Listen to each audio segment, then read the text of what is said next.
between ionic and chemical and covalent bonds. Remember, in an ionic bond, we're going to go, there's a whole 2 chapters that we're going to spend on bonding, okay? But currently, this is all we need to know. An ionic bond, we're going to get electrons transferred from a metal to a non-metal, forming a cation, which is a positively charged ion, and an anion, which, as you know, is a negatively formed or charged ion. The oppositely charged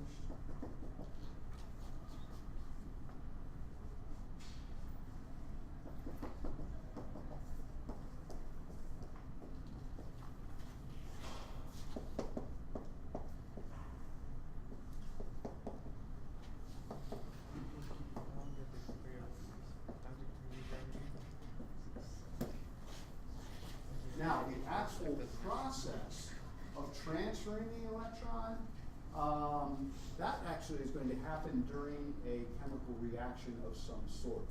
Okay, I'm not going to get into that right now. But the result of that chemical reaction is we're going to have now an opposite or a negatively charged ion and a positively charged ion. They are going to be attracted to each other electrostatically, just like any other oppositely charged particles. Okay? An example of this would be something like this. I'll do something really, really simple.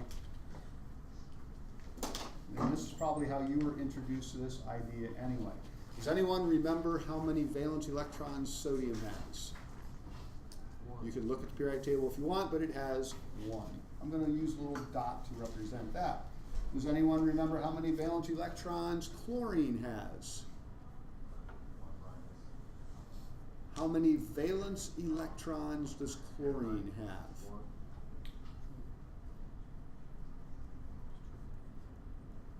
To what group does chlorine belong? 7A. Group 7A. Chlorine does not belong to group 7. If it belonged to group 7, it would be over here. So, it belongs to group 7A. If you want to, you can call it group 17. However, this is much more useful because how many valence electrons does chlorine have? 7.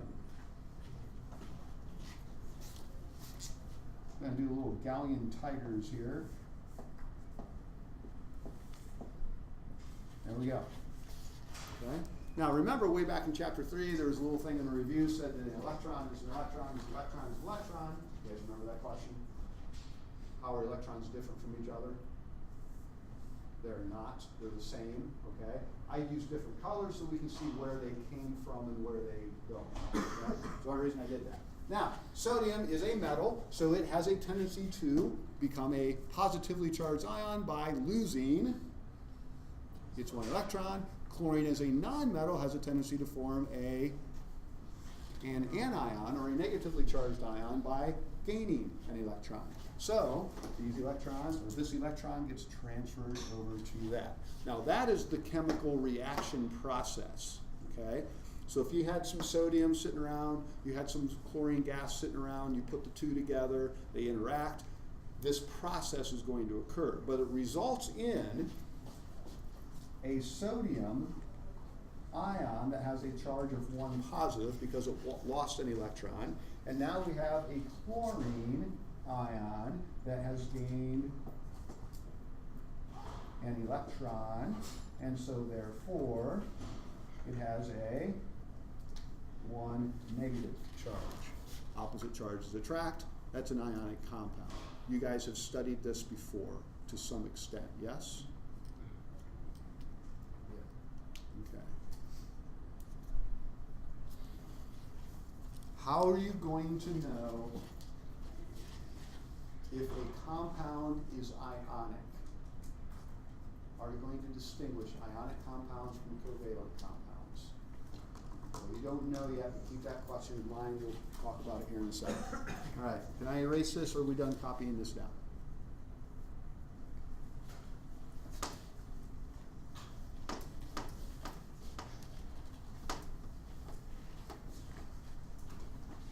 Next, covalent bond.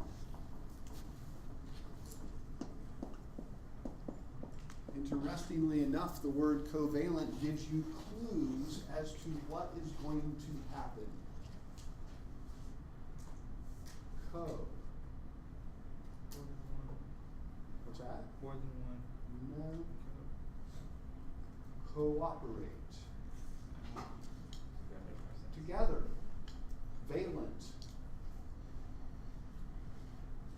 Valence. The electrons in the outer gap. Okay, so what's going to happen is they're going to, well, in a covalent bond, the valence, did I put valence electrons to start ionic bonding or not? What did I put? Ah, change that to valence electrons, my bad.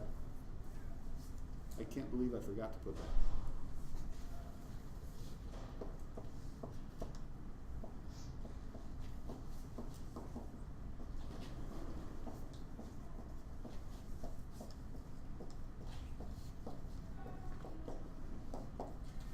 Okay, a couple of distinctions that I'm going to make between the ionic bond definition and the covalent bond definition. First of all, the thing that's common is they're all dealing with the valence electrons. But here's the difference. In covalent bonding, the electrons are shared, whereas if you look up at the ionic bond definition, the valence electrons are transferred. So you may want to make that distinction in your notes. The second thing is ionic bonds are formed between what types of elements? Metals and nonmetals, whereas covalents are just between nonmetals. So there's the difference. Because when we start naming and writing their formulas, there's two different sets of rules. Remember significant figures or a set of rules for addition, subtraction, or a set of rules for multiplication and division. Same kind of thing here. For covalent compounds, there's a set of rules for naming and writing their formulas. For ionic compounds, there's a different set of rules. Neither set of rules is that hard. It's just that they're different. You got to make sure that you guys don't interchange the two. Now, how do you tell the difference then between an ionic compound and a covalent compound? There's a very simple distinction, very simple thing to look for. Look at the types of substances involved. Ionic is metal and nonmetal. Covalents are nonmetals. So what are we looking for? Metals. Metals. If you see a metal, it is ionic. Boom, that's it. And then if you see that metal, that automatically tells you you use this set of rules. If you don't see a metal, you use this set of rules. Okay? Now, later in the year, when we start doing our bonding unit, okay, we're going to find out in covalent compounds sometimes there's an unequal sharing. And really that becomes the distinction between what is ionic and what's covalent. It's how those are shared. And there's this gap in the middle where they're unequally shared. They're still shared, but not very equally. We call those polar covalent bonds. Don't worry about that right now. I'm just kind of setting you up for when we get to that point. All right, next. I guess what would be an example of that? Geez, what do I want to do? I'll just do something really simple. Let's look at, let's just look at fluorine. As it turns out, for reasons that you aren't aware of yet, fluorine does not exist as a single atom. You know, like sodium can exist as a single atom. Iron can exist singly. Sulfur can exist singly. Fluorine does not. Okay, it occurs as a diatomic molecule. So, what will happen is, one fluorine atom, and everyone together now, how many valence electrons does fluorine have? 7. So here we go. 1, 2, 3, 4, 5, 6, 7. And the other fluorine is also going to have, hey, let's do Pacer Day. It's Friday, right? It's not Friday? Feels like Friday. You coming to school tomorrow, Dylan? You coming to school tomorrow? Nope, must be Friday. All right, so anyway, do we have any metals here? No. So what type of bonding is going, gosh, heard of, Once again, how do we distinguish metals from non-metals? Where are the metals, Thomas? Metals aren't meant for creating bonds. Okay, look at my arm. Oh. Where are the metals? Left side. Pardon? Going down to the left. Of my arm. Excellent. Everything to the left of my arm is a metal. Everything to the right of my arm is a, it's a tough word here, people. Non-metal. So where is fluorine? To the right or the left of my arm? To the right of my arm. Therefore, it must be a duck. Must be a non-metal. So, are these 2 electrons going to transfer? No. They're going to be shared. Now remember, the goal, and I'm relying on you having had some, a little bit of introduction to this material here.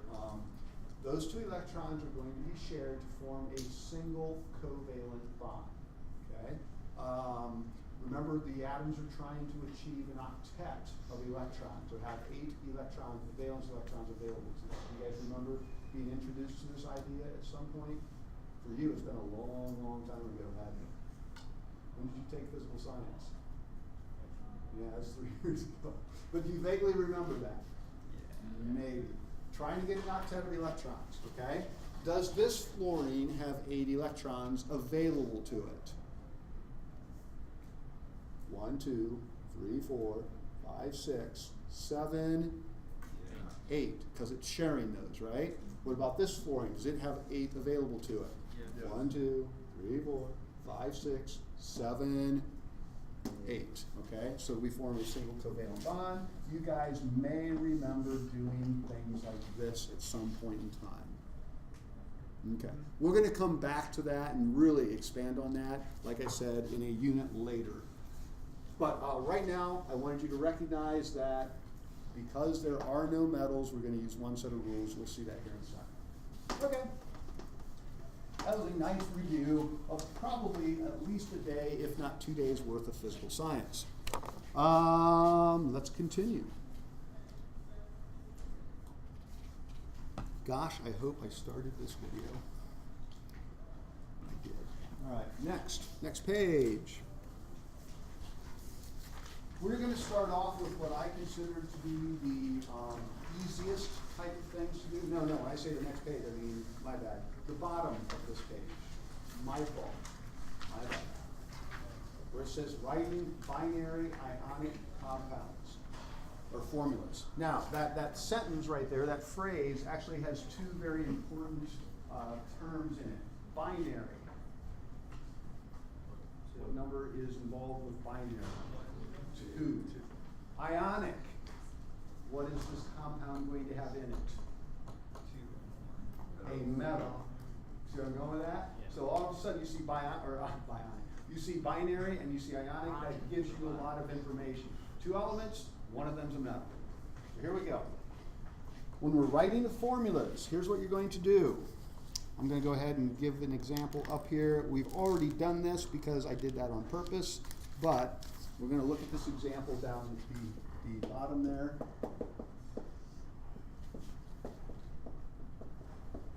Sodium chloride is the first example we're going to consider.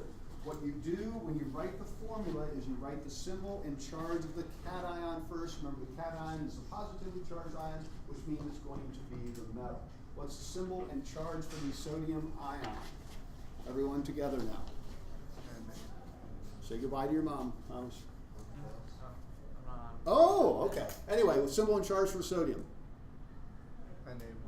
Na with a 1 plus. What's the symbol and charge for the chloride ion? Cl with one negative. Okay, so we do that. So we've done the first two, right symbol in charge of cation, right symbol in charge of the anion. The sum, here's the important piece. The sum of the positive and negative charge must equal 0. Or in other words, the compound has to have a net charge of 0. There can't be an excessive charge one way or the other. Here's how we do that. If the charges cancel, we just write the formula as it is without any subscripts. Do the charges cancel? Is there a net charge of 0? When you add them up, does it equal 0? See, I'm going to have like 8 different ways of saying the same thing. So all we have to do at this point then is just write the formula. Boom. We just wrote our first formula. Okay? Now, let's go to the next example. Aluminum oxide.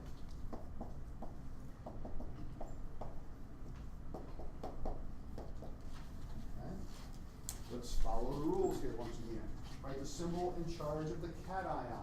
Well, what's the positively charged ion here? It's the metal, it's the aluminum. What's the symbol in charge for the aluminum ion? Al with a 3 plus. What's the symbol in charge of the oxide ion? O with a 2 minus. Okay? Do the charges cancel? Or do their sum add up to 0? No, they do not, so we move on to part B. If the charges do not cancel, we have to adjust the subscripts. The subscripts tell how many of each element we need.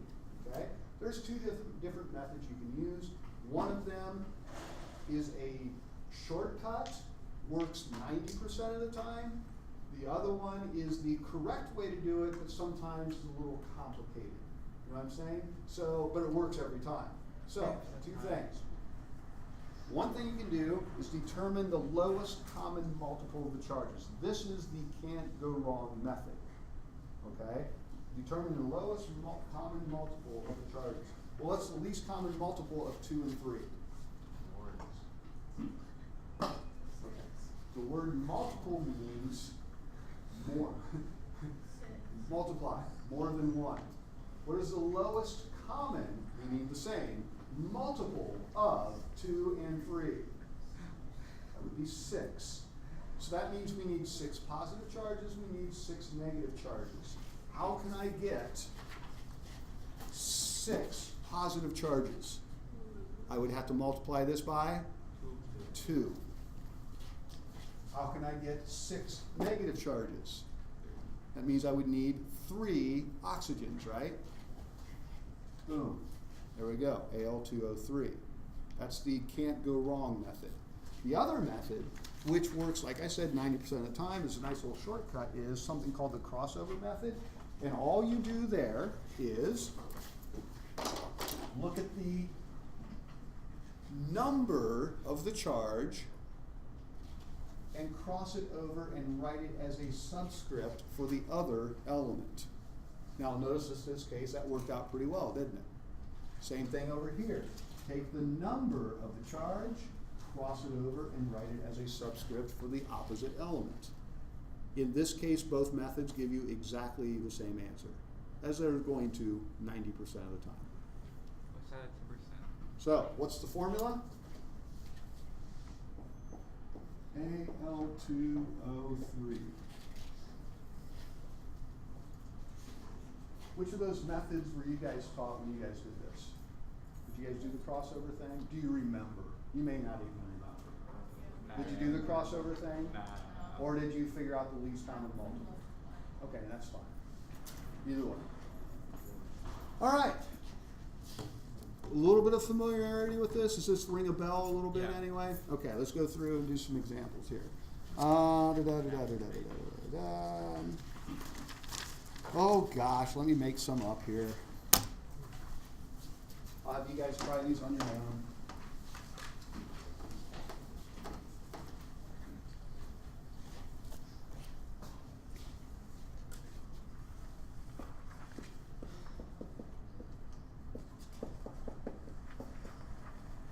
I'm going to give you like 4 or 5.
is 3.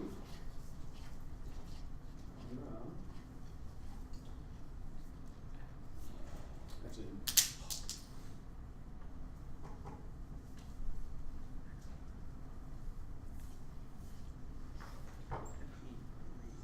Who's this, Teresa? That's Joe. That's it.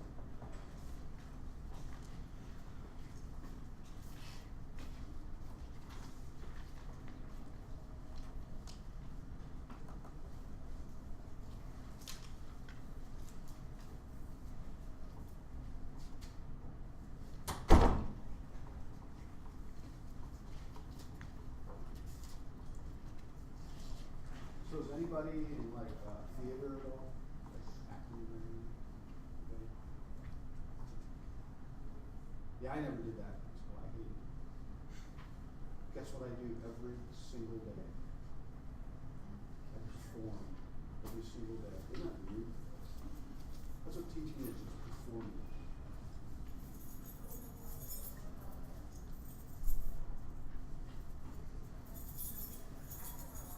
Weird. Unless you're Mr. Homer, let me go perform. Who performs any different way? Anybody know Mr. Homer? Nobody's had him for class, right? By now, he hasn't taught physical science for years. You guys had all the young physical science teachers, didn't you? The new ones. I don't think you had any of us old farts.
Okay.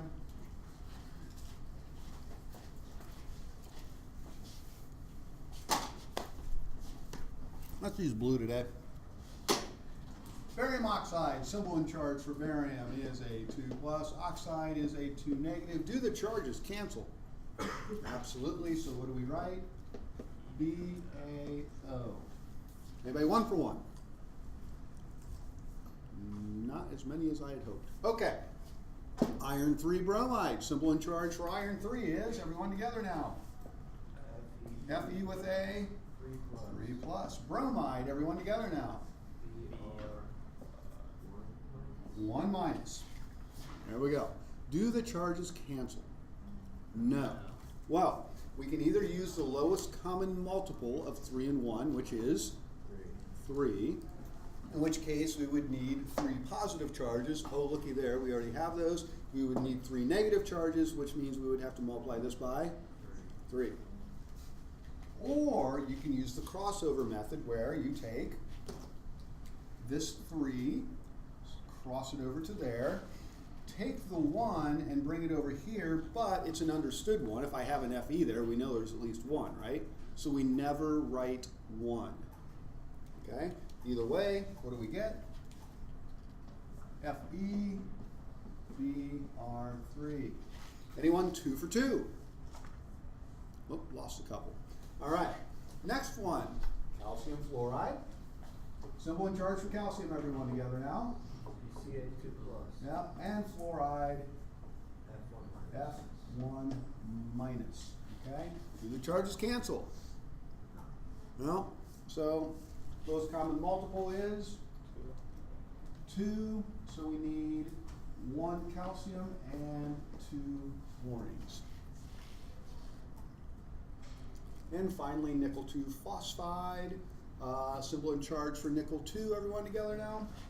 Ni2+. Ni with a 2 plus. Phosphide is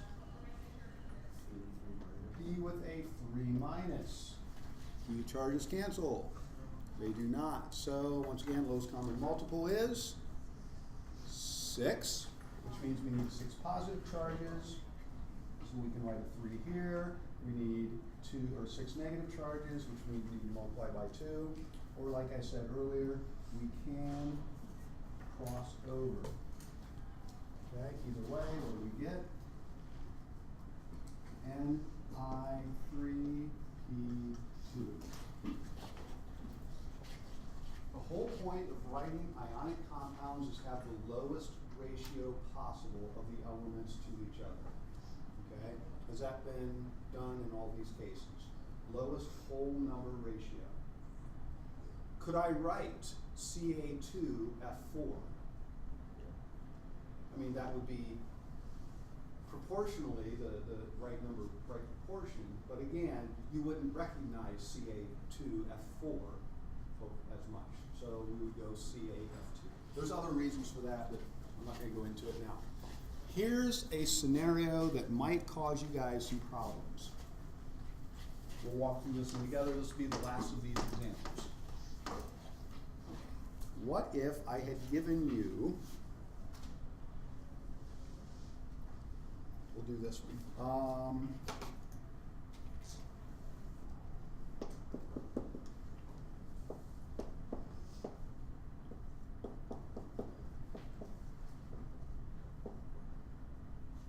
10,4 oxide. Okay? Well, obviously the symbol and charge for tin-4 is, we'll try that again. Obviously the symbol and charge for tin-4 is Sn with a 4 plus charge, and oxygen we already know is O with a 2 minus, okay?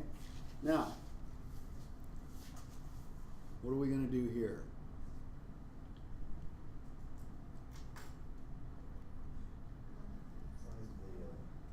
What's that? Multiply by 4? No, it's The highest multiple of 4 is 4.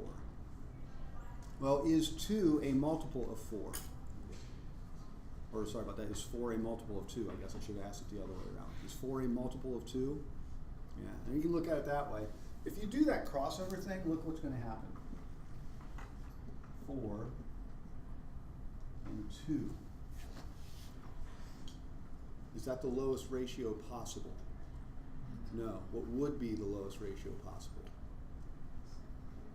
Can we reduce this? 2, 1, and 2, right? That's where I'm going with it. So sometimes you kind of have to do a little thinking. That's why I introduced the idea of reducing this to the lowest ratio possible. So be careful on some of those. All right. Was anyone 4 for 4? Not as many of you as I had hoped. Were there any questions before we move on?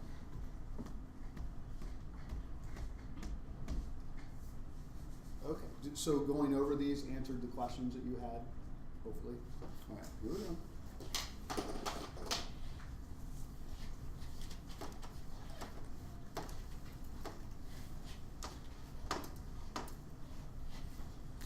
Next.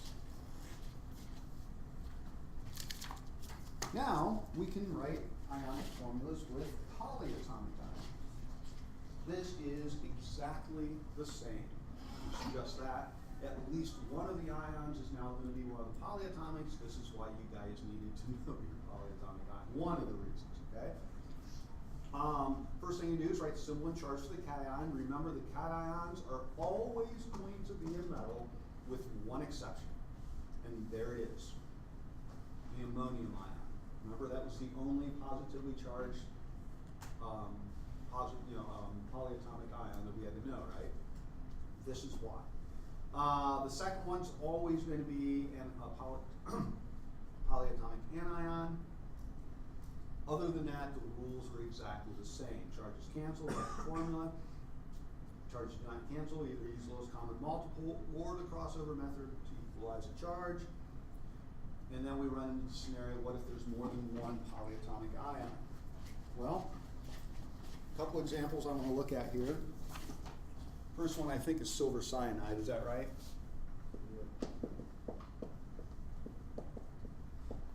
Okay, well, as you can see, the symbol and charge for silver, as we all know, is a Ag with a 1 plus. Cyanide, as you all remember, is Cn with a 1 negative. Do the charges cancel? Yeah, that one's easy. So we just write AgCN. Next example is probably copper 2 chlorate. Is that right?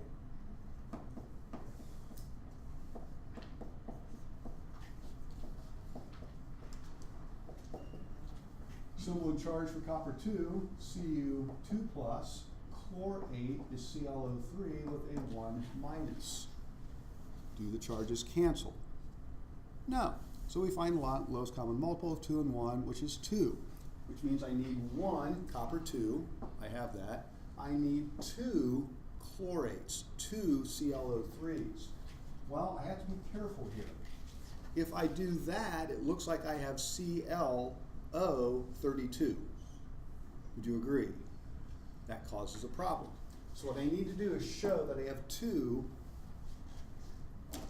ClO3s. So what I'm going to do is put my ClO3 in parentheses. You guys have seen this before. I think you recognize what it meant. Okay? So now you know. So we would write Cu ClO3 in parentheses. If you were reading this off to me, this is what you would say. You would say Cu ClO3 taken twice. That's how you would say that. And that means I know that there's parentheses around ClO3. Okay. And, is that mercury 1 nitrate?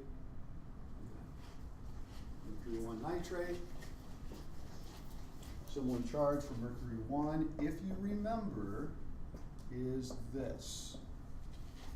Okay, I'm going over this one causes people problems once in a while. That's why I'm going over this. Nitrate, as we know, is this. Obviously, the charges don't cancel. Lowest common multiple. We need 2 nitrates. So we're going to put parentheses around the nitrate. But here's where we run into an exception.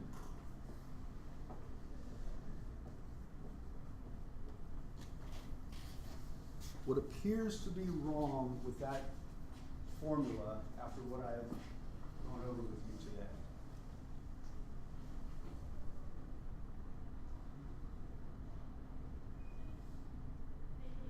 Remember, I asked you for your ionic compounds to reduce to the lowest ratio possible, right?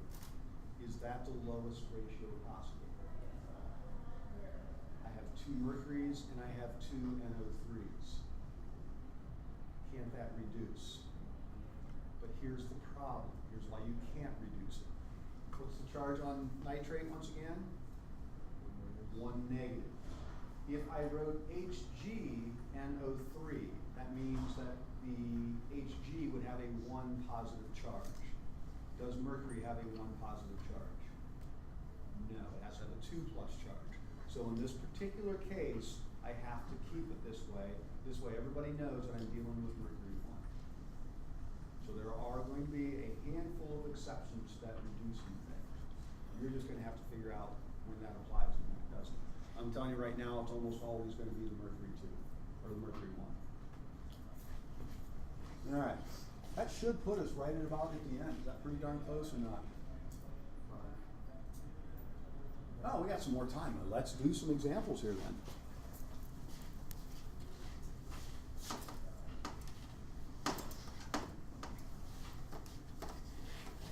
I can't let you guys go away for Thanksgiving without having done some of these on your own, right? I need a medal. Somebody. Evan, give me a medal. Pick a medal, any medal. Everybody yell at Evan right now. No.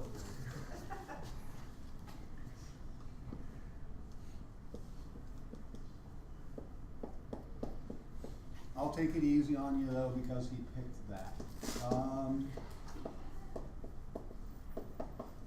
Another medal. Let me see. Back there, Chance. Give me a medal. Who? You always pick tungsten, don't you? Yeah. What is this obsession with tungsten? Ooh. I'll really mess with you guys now. Nah, I won't. What do I want to do? I don't know. Oh, let's go with this. Okay, I'm not going to let you guys pick medals anymore because you're not. Let's do this.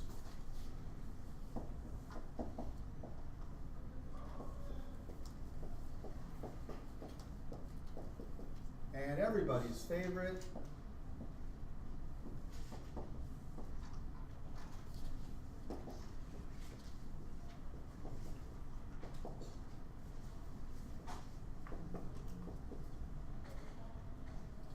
Ammonium ferrous cyanide.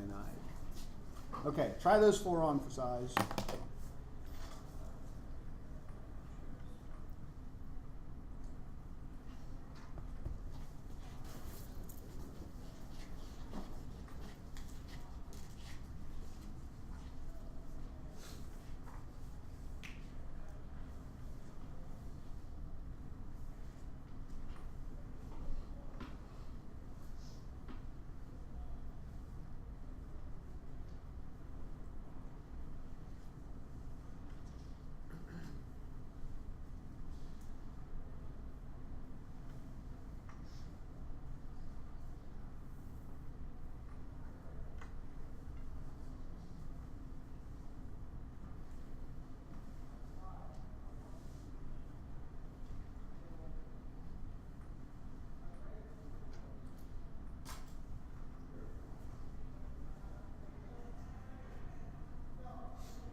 All right. Should we do Evans first?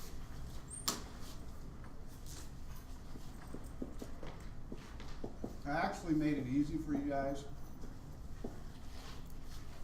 Is that what you guys got for the charges? Yes. Okay.